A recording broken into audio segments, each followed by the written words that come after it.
and counting of the votes. At the ballot reception and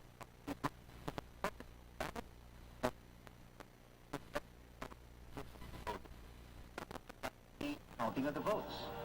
The SBEI conducts the counting of ballots either manually or through a vote counting machine.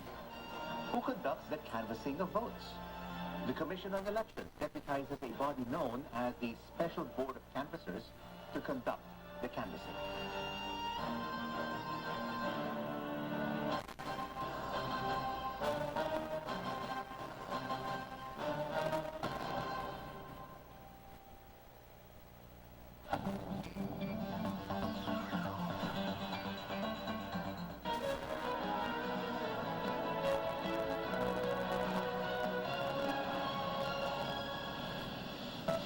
Good evening, I'm Pia Ontiveros. Welcome to Newsnight, where we go above and beyond the headlines. Tonight on the program, more Filipinos went jobless in September, the highest for the year. Officials cite weather conditions and quarantine restrictions as contributing factors, but a labor group says otherwise. It's day one of higher passenger capacity in public transport in Metro Manila and nearby provinces. Some drivers, however, went over the limit. And streaming giant Netflix knows how to play, now launching its first set of mobile games.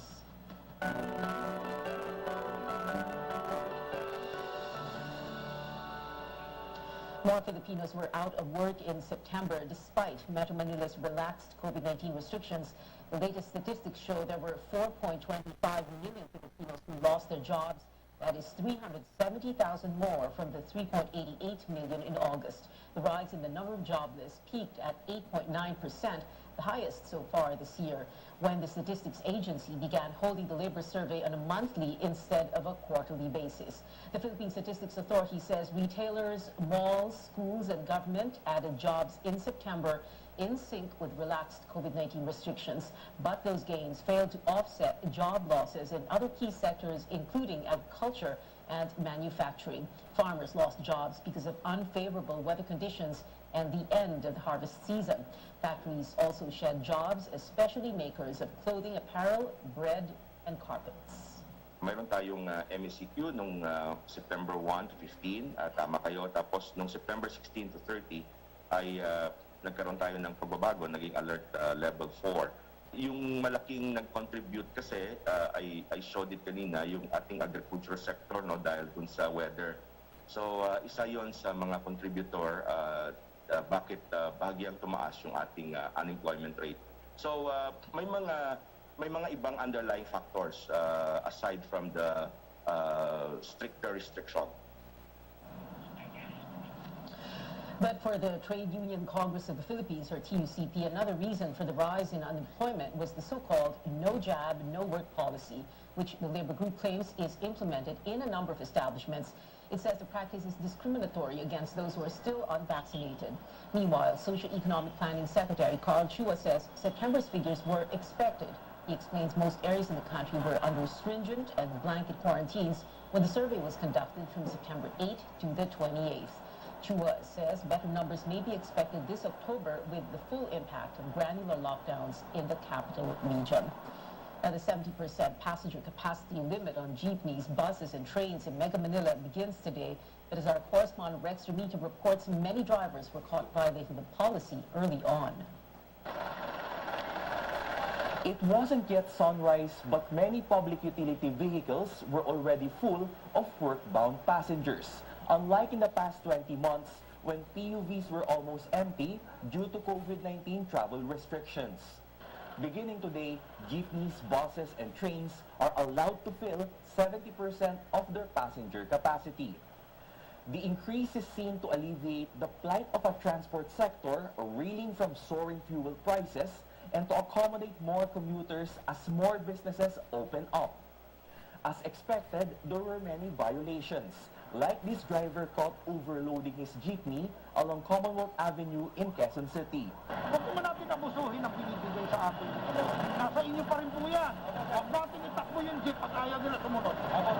70% pinayagan sila. Kaya lang tingnan nyo po sa loob.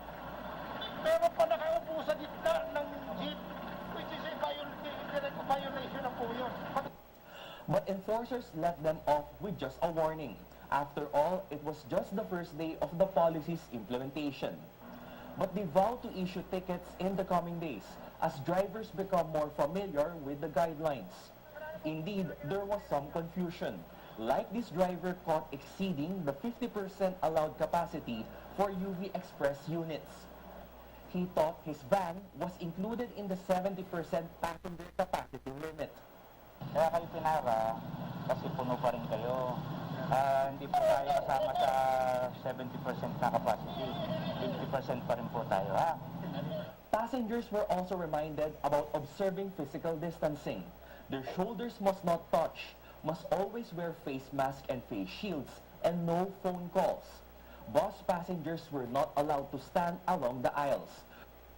While safety marshals made sure physical distancing was observed in MRT coaches. Officials say they expect a higher number of passengers in the coming days. Mas magiging stricto kami sa pag-i-implement ng ating mga minimum health protocols, ano? Commuters meanwhile have different takes on the new policy. Siyempre, mas maganda yung sa mga commuters natin, lalo na sa mga nagko-commute sa malayo. Kasi lumuluwag na yung traffic, tapos marami nang makakasakay, marami nang makakapag-commute. Nakangamba po kasi sa pang-araw-araw po, hindi pa po napapatupad yung 70% capacity. Sa Qmart po, yung mga sumakay na commuters, hindi na po nasusunod yung 50% nung una pa lang. The results of the policy will be assessed before authorities can decide on whether or not to increase the capacity to 100%. Rex Remitio, CNN Philippines. Education officials and 100 participating schools gear up more than a week before the pilot implementation of face-to-face classes. Our Tristan Adala joins us live from Quezon Province. Go ahead, Tristan. Pia, a school in Polillo Island in Quezon Province is all set to take part in the limited face-to-face classes beginning November 15. Earlier today, we joined the field visit of the Education Department together with local and health officials in Tamulaya Elementary School, where 49 students from kinder to grade 3 will join the limited return to classrooms. And during 4 hours of sea travel from Real, Quezon, and 7 kilometers of land from the town proper of Polillo Island, we reached Tamulaya Elementary School. The school is equipped with hand-washing facilities, physical distancing markers, temperature screener, plastic barriers, as well as isolation and holding areas. Classes will be in shifting schedules. Students will either attend physical classes or do modular lessons. So far, the Education Department is satisfied with the preparations made by the school ahead of November 15. This is a very important stage in the resumption of face-to-face classes on a wider scale. And as I mentioned, this visit provides us even greater confidence of our ability to do this successfully. Not a guarantee against any COVID incident, we know that. Teachers share their excitement returning to in-person classes since the pandemic shut down schools over a year ago. Talaga pong hindi po maipaliwanag ang saya at mga excitement na nararamdaman po ng, lalo na po ng mga bata, mga magulang, at lahat po ng mga tao pong naging parte po sa paghahanda po nitong limited face-to-face. Dividing her time between work and teaching her first grader child, Jesseline Ballesteros hopes this is the start of their return to normalcy. Sana po magtuloy-tuloy na at sana po pati po hindi po lang itong elementary, pati po sana high school din po sana dala-dalangin namin na sana po magtuloy-tuloy na ito face-to-face sa mga bata. The Education Department says that the assessment of the 100 participating schools for the limited face-to-face classes will be finished before the Christmas break, and this will be the basis on whether the department will recommend an expanded face-to-face classes nationwide. Back to you, Tia. Tristan, how do the schools qualify for limited face-to-face classes? Pia, the education and health departments have released guidelines and criteria for schools who would like to participate in the limited face-to-face classes. But just to give you an idea, here in Polillo Island, the island has 0 COVID-19 cases in the last few weeks. All of the teachers are fully vaccinated. 32% of their adult population are also fully vaccinated. And then just to further strengthen their health infrastructure, a nurse is assigned in every barangay to monitor COVID-19 symptoms. So the health infrastructure is here, and these are some of the initiatives that are being implemented here in the island. Back to you, Tia. Tristan Odalo there reporting. An independent research group says Metro Manila has already reversed the impact of the Delta surge. Octa research fellow Guido David explains the COVID-19 situation in Metro Manila is now the same as what it was in July before the surge began. Numbers in the regions have also seen a significant improvement. David says cases began to decline after a peak of 26,000 on September 11th, and when 40% the target adult population in the National Capital Region had been fully vaccinated. Actually, we have reversed the Delta surge already in the NCR. We are back to where we were before the surge. The good news is not just in the NCR. Everything is mostly, I would say mostly, yeah, it's mostly good news. There are still some areas in the country which still have a significant number of cases, but most of them are already on a downward trend. With the current rate of infection, David says the case count might not reach 3 million by year-end, contrary to projections at the height of the surge. But he warns an uptick in infections is still possible as mobility restrictions are eased. And to keep COVID-19 cases low, people also count on the efficient distribution of vaccines. But is everyone willing to get their doses? Nearly 90% of the target population here in Metro Manila have been inoculated, yet many regions seem left behind. Carolyn Bonkin has that story. Within 8 months, 88% of the target population in Metro Manila had been fully vaccinated against COVID-19. But many regions are lagging behind. Most have only covered 20 to 30% of adult population, like the Bicol region. At the bottom is the Bangsamoro region, with only about 10% of the population fully vaccinated. We asked these Bicol residents what's stopping them from getting immunized. Abo ako magpabakuna. May namamatay ako sa lawas ko, sa labang ginawa ko.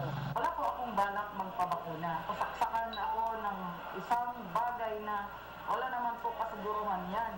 Experiment pa lang po yan eh. Since I've been exposed to COVID patients since last year, I think I already have an acquired immunity, and that is even sturdier than being vaccinated.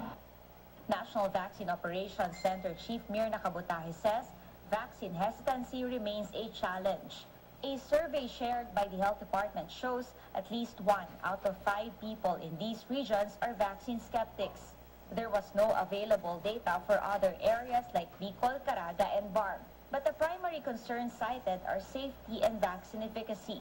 Health officials reiterate COVID shots are safe and effective, seen in the improving situation in Metro Manila. It's having an impact in the sense na mababa yung ating mga kaso. We have less hospitalization and less deaths. But Kabutahe says fewer people have been vaccinated in other regions like the Bangsamoro due to limited access to doses and slow-paced inoculation.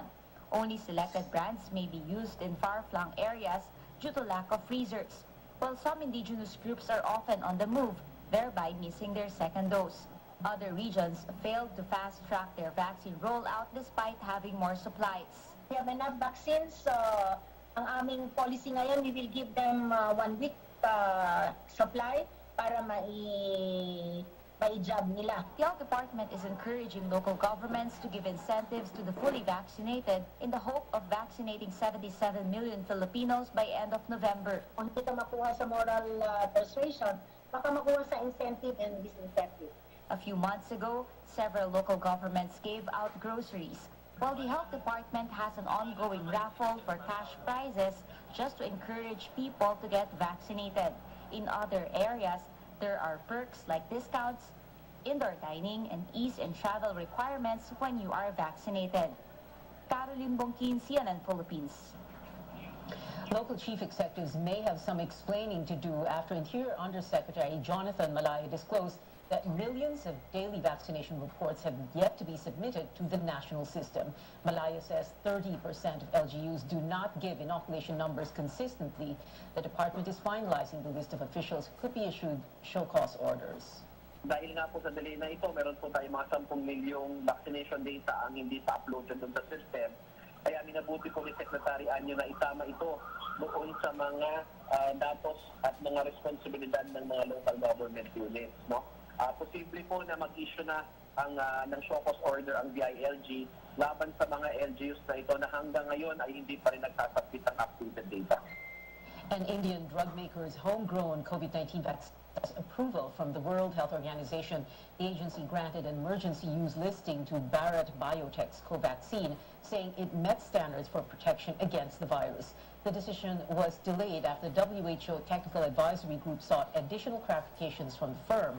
The experts recommended Covaxin's use in 2 doses with a 4-week interval for people 18 and above. A late-stage trial showed the vaccine is 78% effective against severe COVID-19.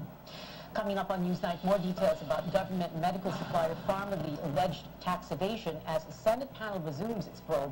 More when we return.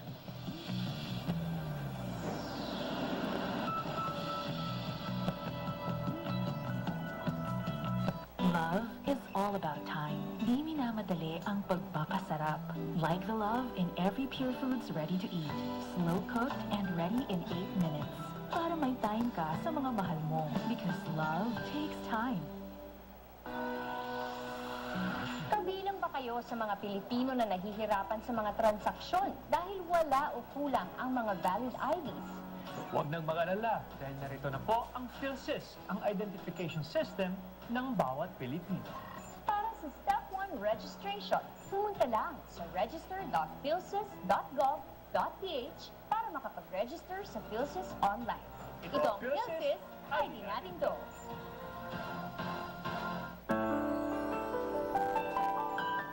Using Doña Elena olive oil helps elevate the spices and flavors of my dishes, making their aroma and taste more delicious. I use Doña Elena not just for the restaurant, but also for cooking at home. For good quality oil, use it more at home, because you are serving your family. Because you and your family deserve only the best. Make it olive oil, make it Doña Elena. From Fly's. In everything you do, make sure you choose what's true.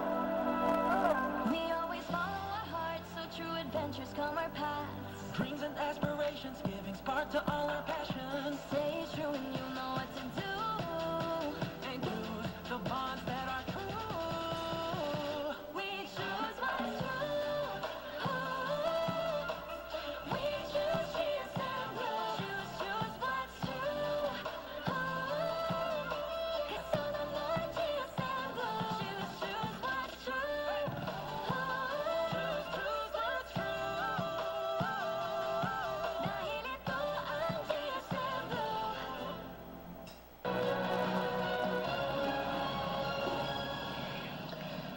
Senators demanding answers over the alleged tax evasion by controversial government supplier Pharmalee Pharmaceuticals. They also grilled former presidential advisor and Chinese businessman Michael Yang over his unpaid taxes. Amor Santos joins us live for the details. Amor? Yes, senators pressed for answers pending the Bureau of Internal Revenue special audit on Pharmalee and other suppliers and personalities involved in alleged questionable procurement deals. Tax expert Mon Abreu says Pharmalee claimed paying 95 million pesos in income taxes last year when actual payment was only 21 million pesos based on its income tax return. He adds Pharmalee has 3.4 billion pesos in unsupported purchases. He says it's possible the medical supplier overstated expenses to reduce tax fees.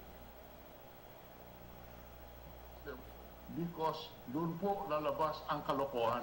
Pag nakikita natin kung wala namang purchases na nagkakalaga ng 3.4 billion, ibig sabihin, dinadaya po nila yung kanilang income taxes. Dinadaya nila ang taong bayan, ang laki na nga na nakuhang negosyo, higit sa 10 billion, kumita na nga sa overpricing, kikita pa sa pangdaraya sa pagbayad ng buwis. As to how, paano yung mga accounting ngayon, hindi ko talaga kabisado, and then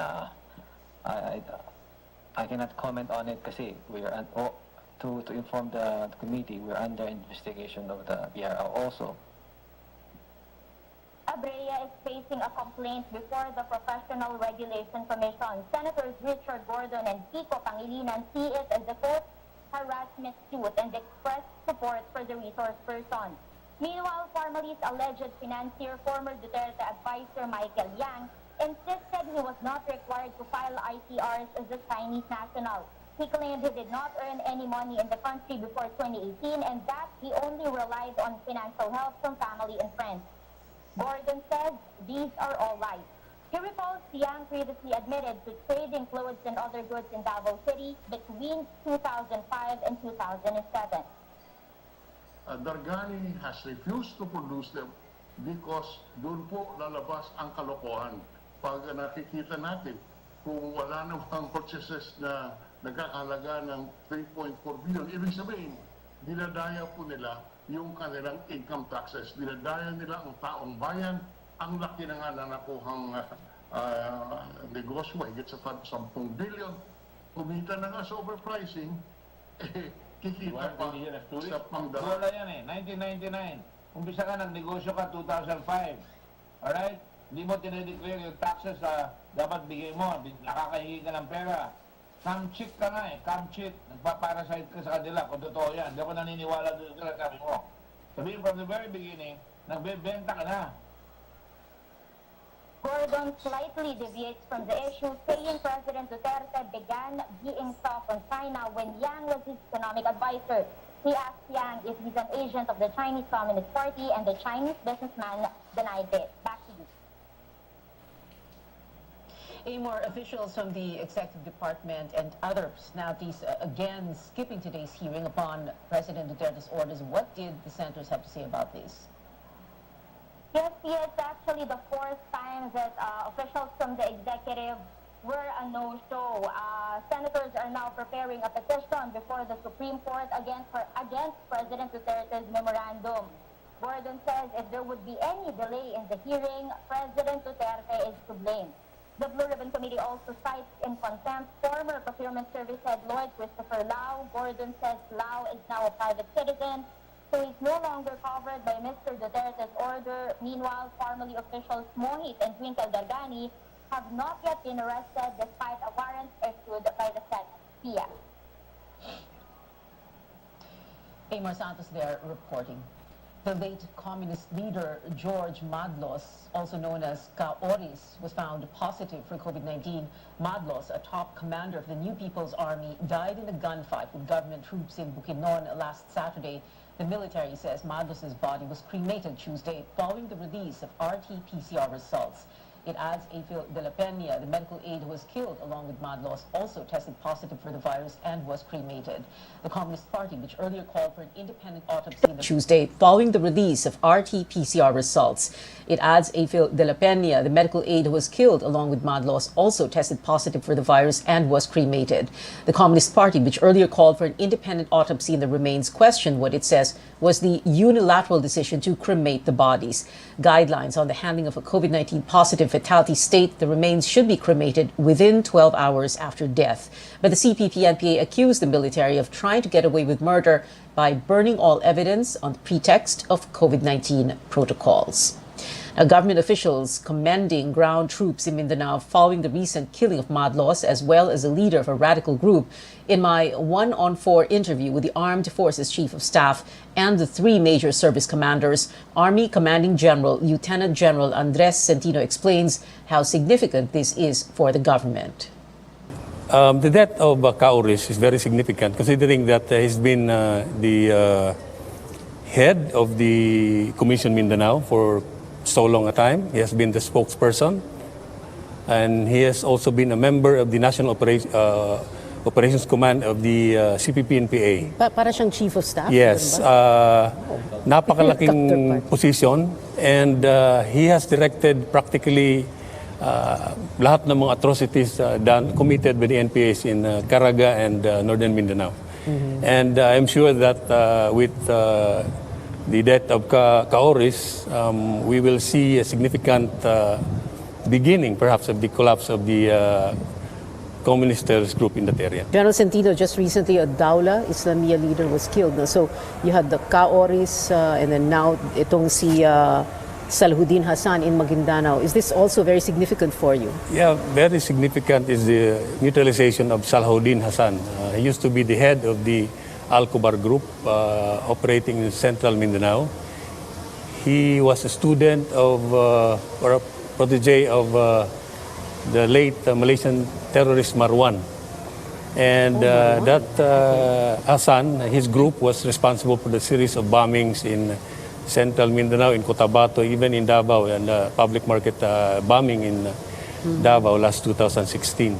And we suppose that his neutralization would, again, also, just like what happened in Bukidnon, I think I would like to believe that his neutralization would signal the end of terrorist activities in central Mindanao.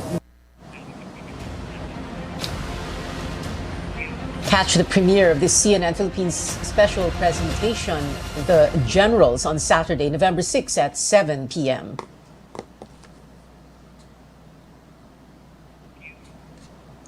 Replays on Sundays, November 7 at 9 a.m. and 5 p.m. Presidential aspirant Bongbong Marcos is not backing out of the race for Malacanang, this amid a petition to cancel his certificate of candidacy for 2022. Marcos's lawyer and spokesperson Vic Rodriguez says they are ready, whatever the outcome of the case may be. Rodriguez insists Marcos's failure to file income tax returns is not tantamount to tax evasion. Here's what he tells CNN Philippines. Ang nature po kasi ng tax case is civil in nature, but with penal provision or penal clause. Kaya nga kung yan yung kasong binabandera nila, alam mo Pinky, ang naging hatol dyan ay magbayad lang ng fine. Walang imprisonment. At yan ay hindi sa hatulan sa kasong tax evasion. Maling-mali din yung sinasabing siya'y tax evader. Marcos's camp also belittles the petition. Rodriguez calls it a weak case and propaganda led by, quote, yellow wannabe political assassins, unquote. Earlier, Marcos's team dismissed the plea to cancel his candidacy as nuisance. That petition was based on his conviction in 1995 by a Quezon City court over his failure to file income tax returns from 1982 to 1985. Now, in 1997, the Court of Appeals upheld Marcos's conviction for the non-filing of his annual income tax returns. Since that ruling about 24 years ago, the son of the late dictator mounted various campaigns for Ilocos Norte governor, congressman, senator, and even vice president in 2016. But why is this issue only being raised now? Commission on Elections spokesperson James Jimenez gives us an explanation. Dumaan yan sa filing process noon. Dumaan yan sa proseso ng naghihintay ka na magpa-file ng cancellation. Dumaan yan sa proseso ng disqualification. Walang nag-file. I guess, I can't remember if anyone actually filed. Bottom line, walang nag-succeed in knocking him out of the contest. COMELEC says it may reach a decision on the plea next month. Records available from its website show no petitions were filed to disqualify Marcos or cancel his certificate of candidacy in 2016 when he lost to Vice President Leni Robredo, another presidential aspirant now in a tight race. Petitioners argue Marcos's conviction because of tax violations disqualifies him from running in any election based on the tax and omnibus election codes. Still ahead on Newsnight, Android users are in luck. You can now play mobile games right on your Netflix app. Stay tuned. Brewed active boost and prebiotics na pampalisto. Made with real lamb goodness. With essential nutrients to help keep them strong, healthy and happy. Listo, ganado, Sandochi chunks. Amid the darkness, look on the bright side. Through the years, San Miguel Pale Pilsen has brought people from all walks of life together, helping shape local culture through music, fashion, and the arts.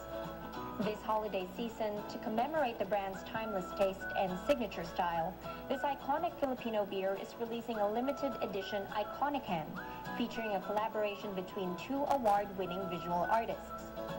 One highlights the work of legendary cartoonist and national artist for visual arts, Larry Alcala. Admirers of the artist should keep an eye out for Alcala's trademark self-portrait somewhere on the can.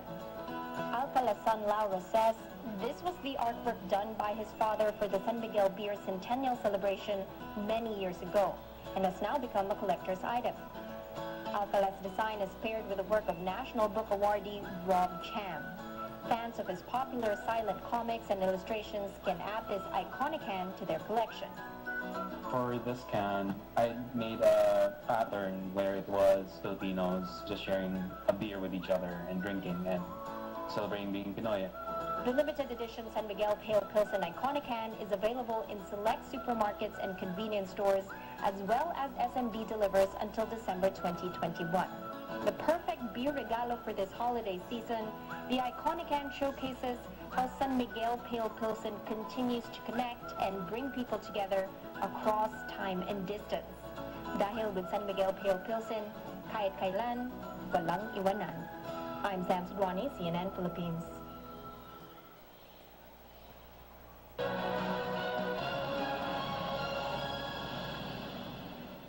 You're watching Newsnight. I'm Pia Ontiveros. When you hit pause on your favorite Netflix shows, you can press play on video games instead on the same app. That is...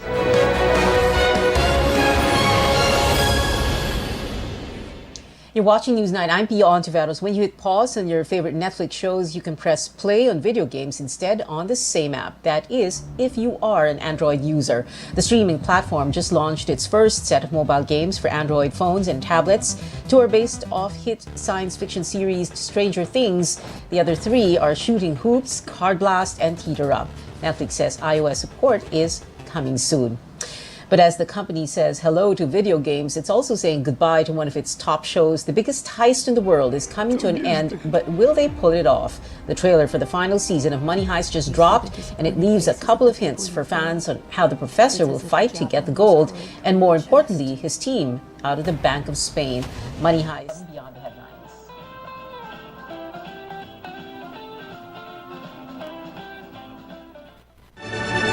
RPN Radio Philippines Network, Radyo Ronda DXKS Surigao, member kapisanan ng mga broadcaster ng Pilipinas.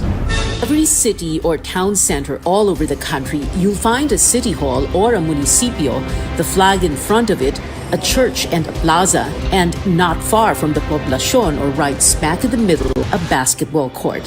And let's not forget, there's one in almost every barangay as well.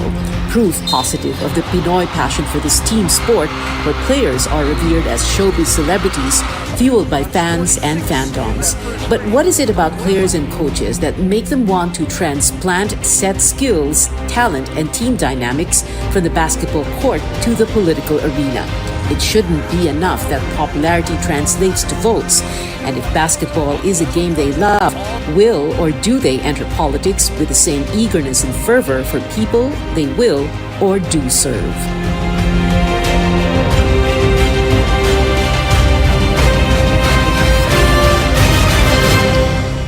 Good evening, I'm Pia Ontiveros. Welcome to your weekly political appointment fix. Filipinos love both basketball and politics. Our guests tonight fit the mold. Former professional basketball players turned politicians live via Zoom. We have former Ginebra Cager and Pasig City Congressman, Vice Mayoral aspirant Dod Jaworski. And joining us here in the studio is multi-titled collegiate head coach, Quezon City's 3rd District Councilor, congressional aspirant Franz Pumaran. Good evening, gentlemen. I was about to say congressman. Sorry, Concejal. Concejal Franz. You're going to join us. Well, we'll talk to you first in the first segment of the show. Second segment, kay Dodot Jaworski. Dodot, thank you very much for being with us. So please stand by on Zoom. So, I was about to say, what should we call you? Concejal? Bakit nga ba? Well, that's what they've been calling me lately in my district. Anyway, good evening. Thank you for inviting me here. Yeah, okay. It's been a while since the last time I was, you interviewed me. Oh, yeah, quite a while. Yeah. Concejal because congressman and then concejal because you've been a three-term councilor already. You've been in politics nga daw for so long. Yes. 3 terms as city councilor in Quezon City's 3rd district before you ran for Congress in 2010. And another two 2 terms, 3 terms Yeah. before making this Yes, this one. second attempt at, Yes. at Congress. No, so let's begin first with that question about why you wanted to go into politics in the first place. Because parang big name in basketball, then all of a sudden magpolitika kayo. What made you think of going to politics, and what made you think you could win? Well, actually, I was just an accidental politician. In fact, it didn't even enter my mind. But we have roots in Quezon City. The first lady mayor was my lola, who just died recently, Adelina Rodriguez. Okay. And one of the barangay officials where I'm staying approached me. They want to include me in their lineup. I told them, sige, bala kayo, but I have no time to campaign. But lo and behold, I won naman, and that started my political career. If you base it naman, parang it's the same. You deal with people. Of course, basketball, you entertain, but with politics, you serve. Okay. So accidental politician. It's Yeah. interesting, no? But the way people see it is that you did quite well, no? Thank you. As councilor, and you were re-elected twice pa after the first term, and then ngayon naka 3 terms kayo, no? So, but sometimes people say, kaya patatakbuhin ang basketball player or coach dahil parang artistahin, may star quality, you're popular. And it's one thing, that's one thing, no? But it's another to do well, no? So how easy or difficult was it for you to do well? Because as a councilor, syempre, that's legislative work. And you really did get serious, right? Yes. I think based kasi as basketball players classified as celebrities, so normally your first try, you're treated as a novelty candidate. They'll vote you because of your popularity. But I can only speak for Quezon City, no? But after 1 term, if you don't perform, I guarantee you won't win again. But for me, I guess my track record will speak for itself. That's why I'm still here. They really support me. In fact, right now, parang they don't see me as as a coach. A coach or what. They because I've been the majority floor leader under 2 administrations already. So ang treatment nila sa akin is talagang an official politician that really serve in my district, not only my district but in the whole Quezon City. Majority floor leader of the city council, and therefore para siyang mini Congress, right? Yes. Okay, so this itong 6 terms in total. Yes. Preparing you for Yes, Congress. I think I'm quite must speak abreast already about legislative work. I think it's very rare that different mayor you were the majority, then another new mayor is still the majority floor leader. I think that only is a testament of what you can do. Yeah. Okay. Can you compare a little bit more basketball and politics? Like, for example, and this is the part where I will pretend that I understand basketball. Something like, the point guard is like the candidate himself. The coach is like the campaign manager. And for non-basketball fans, people who don't really understand basketball, explain first what a point guard is. The point guard kasi normally is the extension of the basketball court. He handles the ball about 78% of the time. He's the one directing where to go and everything. That's a very good analogy, Pia. Point guard is a candidate. The coach is supposed to be the strategist, the campaign manager. And why did I say it's a very good analogy? I was a former basketball player. As a coach. So it's easy for me to go to to that transition, being a candidate, running for a higher position. Okay, so para bang the leadership skills that Yes. you do For me kasi, about the court, you transplant that to the yes. political arena? Ganun? Kasi leadership is a job public service and vocation. Okay, but there are also yung tinatawag na set skills, talent, what is it? The discipline? What? Yes, of course, the discipline. Even in the council, I think they know me very well. I have certain parameters with regards in running the council. But of course, I have to weigh things, try to assess everything because you should remember in Quezon City, we have 38 councilors. So 37 of them, voted for me or whatever. They're all have mandates in their own respective districts. Malalakas ang boto na yan. But you really have to be careful in how to parang handle the whole council because you're not only representing the council, as well as the relationship between the executive and the legislative department. Okay, and that's where the skills, the set skills come in also, no? Yeah. I want to ask you very briefly about what your plans are for the 3rd District of Quezon City if you do get to Congress. And if you do get to Congress, will you feel like, oh, I can do this?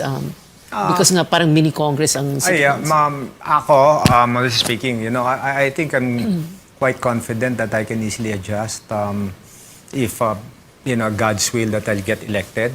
Because what I'm doing right now, it's just like Congress. Mayor Joy was saying, you're really suited in Congress. Sabi ko, is it because ba makulit ako? I like to argue and debate. And shepherd things along, yeah? Yes. Okay. In fact, I'm with the NUP, National Unity Party. They recruited me. If you look at the list of the congressmen that they have, lahat yung mga makukulit. Makukulit. Yeah, you said it, makukulit. Si Kong PD, di ba? Si Congressman Boyd Gonzales, di ba? Sila Congressman Abante. So kaya nga I was fortunate. Sinabi ko, bakit ako ang nire-recruit nyo? Sabi na, because basically, we know what you can do. In short, maingay ka rin, makulit ka rin. But with regards to the programs, ako, I set my program to 4 P's lang eh. So, yung pangkabuhayan, pangkalusugan, paaral, and parang yung para sa pabahay. Diba? All of those have been magnified during my term right now. We were able to address all those issues, and now I'm just going to another level, national scope per se. All right. We'll have more of the political plans of Dodot Jaworski, who's joining us in the second part of the show, and Franz Pumaren when we return.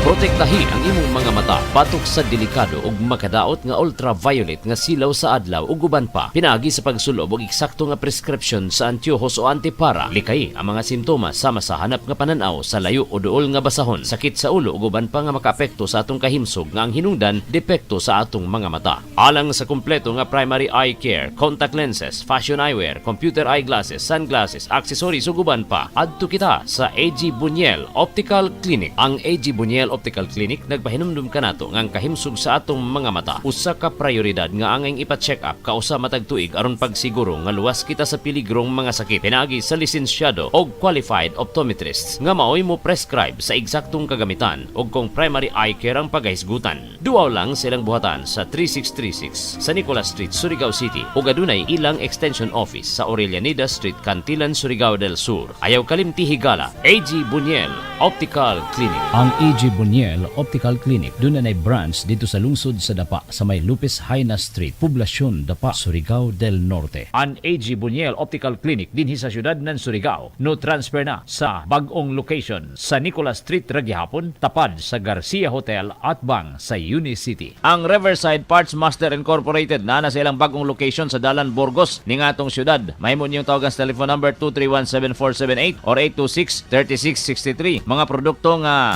inyong mapalit, genuine Makita Power Tools sama sa planer, drill, grinder, Triton paints, construction supplies, angle bars, flat bars, GI pipes, automotive spare parts, Firefly electrical devices sama sa switches, bulbs ug outlets. Adto ang Riverside Parts Master Incorporated sa ilang bag-ong pwesto sa Dalan Burgos ning syudad. Makahangyo ka og makabarato pagyud diha sa Riverside Parts Master Incorporated.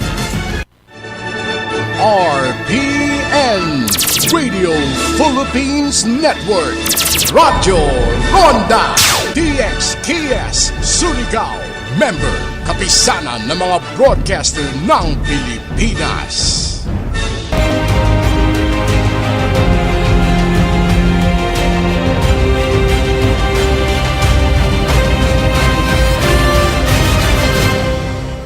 Welcome back. This is Politics as Usual. Still with us, Pasig City Vice Mayoral aspirant Dodda Jaworski and Quezon City Congressional aspirant Franz Pumaran. We're going to speak to Dodda Jaworski now. Dodda, thank you very much for joining us tonight on the show. You're joining us via Zoom. Are you there? There you are. Hi. Okay. Well, let's begin with this now. When your dad, former Senator Robert Jaworski, first ran for the Senate and everybody knew he would win, what were you thinking at the time? Why do you think people voted for him? It's one thing to win, it's another thing to do well. Why do you think people voted for him at that time? Actually, well, when you talk about politics, it's basically relationships with people. And my dad has been in the basketball limelight for the past 30 years prior to his Senate run. And he was very popular and well loved, in the 70s, 80s, and 90s. And at the end of the day, it's a matter of trying to make people believe that you're worthy of the votes that they can give you, that the trust that they can give you as a leader. Yeah, and so I think my father was able to actually, he ended up ninth on that particular race, and we were expecting actually for him to place higher, but I guess we did not have the machinery that the other politicians had also at that time. But still, he was able to win, and he served the people proudly and well during his stint as Senate. And when he got to politics and to the Senate, and you had a front seat as his son, what did you like and not like about it? Actually, when we entered the Senate, yes, I was his chief of staff at that time. Of course, the expectations of people were quite high. But my dad poured his heart into his legislative work, just as he did, when he was in another field, which was basketball. He studied well. He did the work that needed to be done, and he actually passed a lot of pieces of legislation that to this very day are still being used. And unfortunately, as a sportsman, when you enter the field of politics, sometimes you're branded as a jock, which is sometimes unfair. And but at the same time, it also comes with its advantages, because when you are again, unlike other politicians, since basketball is the most popular sport in the country, the popularity gives you that name recall edge compared to other candidates. Yeah, right. Being branded as a jock does get the votes. How did you make the decision to jump from basketball to politics much earlier? And, syempre, they're saying, okay, so you have Dodda Jaworski, son of the Big J, entering basketball. It's every father's dream, to have his son enter the same field, and then now politics. Actually, I entered politics before my dad did. I was a counselor in 1995, 3 years prior to my dad's senatorial stint. And then after his term in the Senate, I ran for congressman in the city of Pasig, where I was elected naman. So, kasi growing up, my dad always told us that whatever we had came from, it's just because of the love of the people, for him in particular. They supported him, they watched his games, they bought his products, and whatever he has achieved, he said it nanggaling yun sa tao, so it's our duty to give back to the people. And during my first run, I said maybe this is one way for me to be able to give that back, give back the love of the people by joining public service. Yeah, can you compare basketball and politics? I had asked Konsehal, I was about to say coach. I had asked Konsehal Franz the same question. Can you do that? Compare basketball and politics? What are those skills that you bring from basketball and transplant it from the court into the political arena? I think there are some similarities, especially when you enter politics. You don't usually enter as an independent. You usually enter as a team. When you're part of a team, I mean, sports prepares you for that, and that's one of the good values that you learn as a sportsman.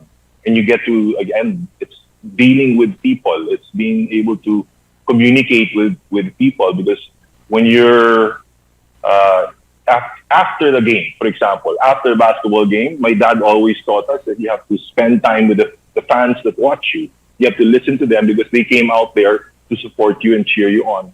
In politics, it's also the same thing, because you have to develop personal relationships with people.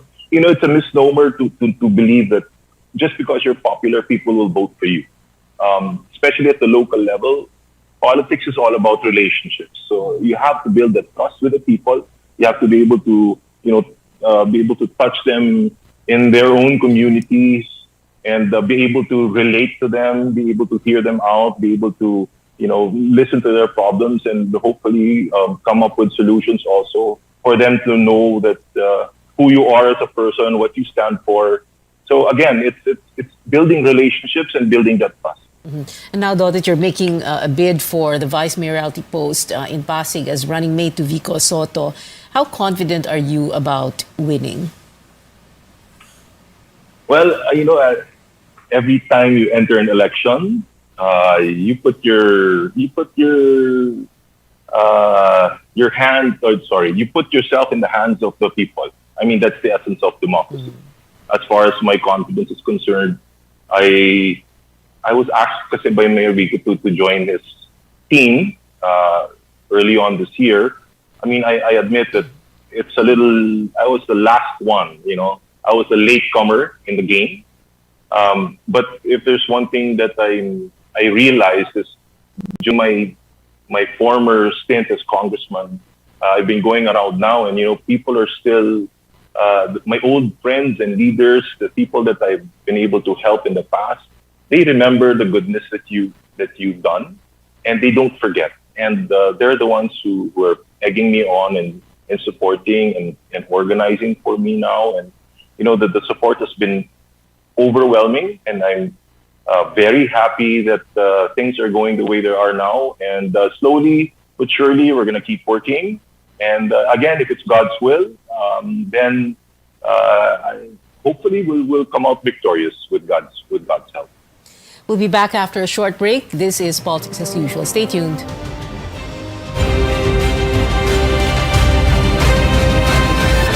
RPN Radio Philippines Network.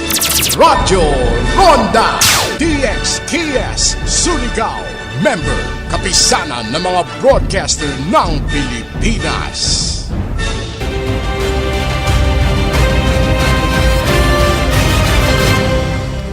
This is Politics as Usual. Our guests on the show, Franz Pumaran and Dot Jaworski, Konsehal Coach Franz. In the past, you could juggle being a coach and a city councilor.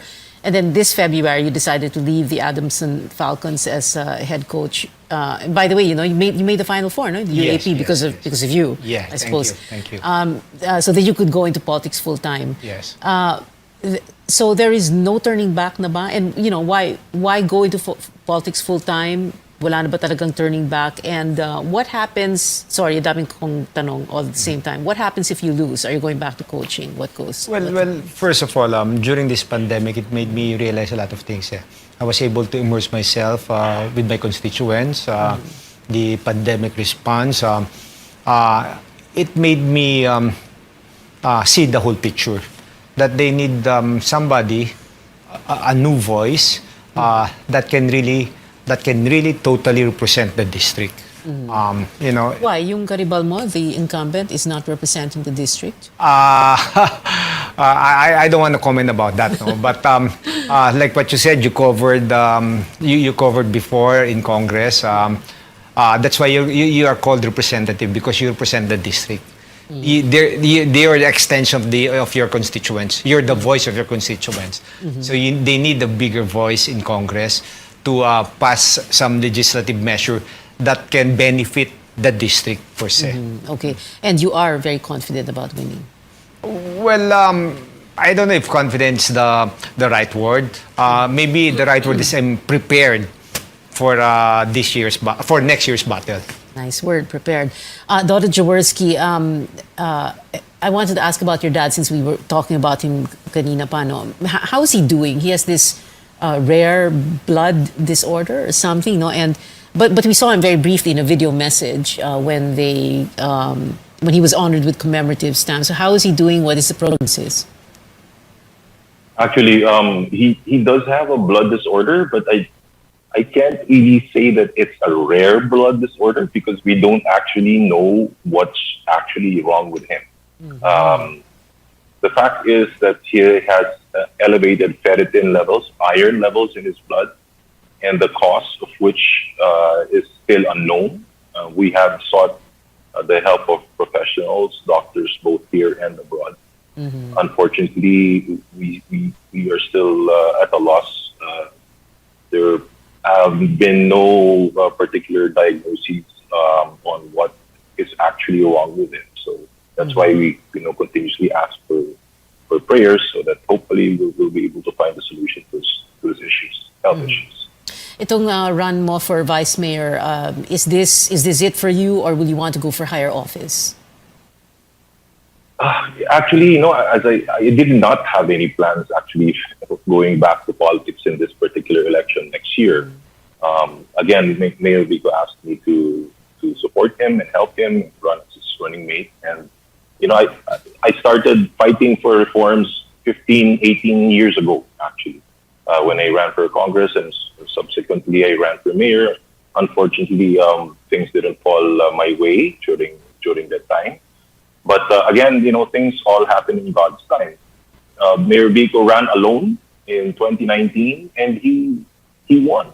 He toppled a dynasty, a 3-decade-old dynasty in the city of Pasig. And actually, Mayor Vico is making waves now. He's making changes that have been long overdue in the city. And we're very lucky to have a young, inspiring leader like Mayor Vico who's taking charge and making changes that have been long overdue. So I'm just here right now worried about, how I can fit in, how I can make sure that he will be even more effective. And hopefully, if I do win as his vice mayor, we'll make sure that, all the reforms that he started will not only continue, but will, be actualized into, transforming the lives of the people in Pasig City. I wish we had more time, but my executive producer told me last 2 minutes na, and time is up. So thank you very much for being on the show.